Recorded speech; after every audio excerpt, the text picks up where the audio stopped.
যোৱা ভিডিঅ'ৰ প্ৰশ্নটো আছিল ইয়াৰে কোনজনী ল'ৰাজনৰ আচল প্ৰেমিকা।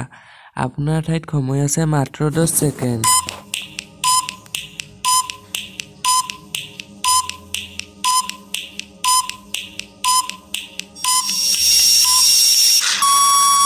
উত্তৰটো হ'ল বি, কাৰণ বি নম্বৰ ল'ৰাজনে ছোৱালীজনীৰ লগত কথা পাতি থাকোঁতে হাঁহি আছে, অৰ্থাৎ তেওঁ কথা পাতি ভাল পাইছে, সেয়ে বি নম্বৰ ছোৱালীজনীয়ে হ'ল ল'ৰাজনৰ আচল প্ৰেমিকা। আপুনি ক'ব পাৰিছিলনে? মই কুলদীপ আৰু আপোনালোকে চাই আছে কেডিছ puzzle and fact YouTube channel. আজি মই আকৌ কেইটামান পাজল লৈ আহিছোঁ।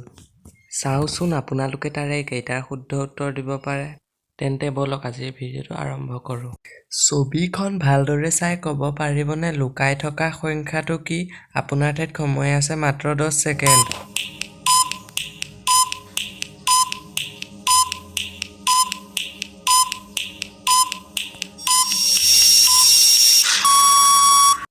চিন কেইডালৰ বাওঁফালে সোঁফালে থকা সংখ্যাটোৰ আধা আছে।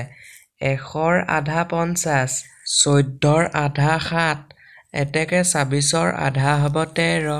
আপোনালোকে এইটো উত্তৰেই ভাবিছিলনে? তেন্তে ব'লক ইয়াৰ পিছৰ পাজলটোলৈ আগবাঢ়ো। ইয়াৰে এ নম্বৰ বাকচটোত এটা পিজ্জা আছে। এতিয়া মই এই বাকচকেইটা ওলট পালট কৰি দিম।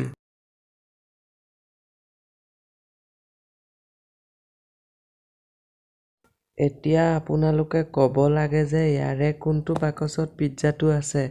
আপোনাৰ ঠাইত সময় আছে মাত্ৰ 10 ছেকেণ্ড।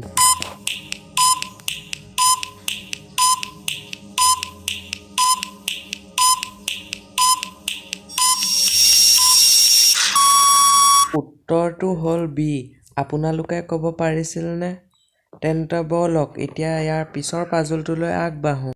এই ছবি দুখন ভালদৰে চাওক আৰু কওক এই ছবি দুখনৰ মাজত কি পাৰ্থক্য আছে।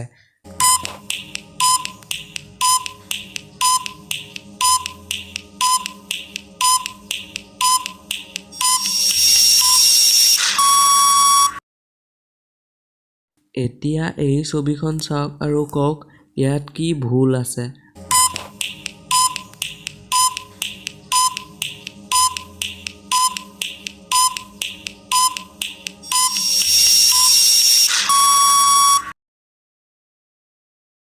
তেন্তে ব'লক ইয়াৰ পিছৰ পাজলটোলৈ আগবাঢ়ো।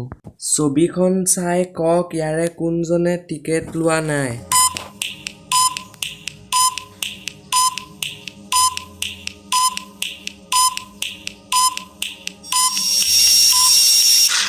প্ৰথম কথা, এইখন হ'ল মেট্ৰ' ট্ৰেইন, সেয়ে কইন নিদিয়াকৈ কোনো ভিতৰলৈ সোমাব নোৱাৰিব। অৰ্থাৎ এই কেঁচুৱাজনে টিকেট লোৱা নাই। আপুনি ক'ব পাৰিছিলনে? যদি পাৰিছিল তেনেহ'লে এটা লাইক কৰি জনাই দিয়ক। তেন্তে ব'লক আজিৰ বিশেষ বুদ্ধিৰ প্ৰশ্নটোৰ ফালে আগবাঢ়ো।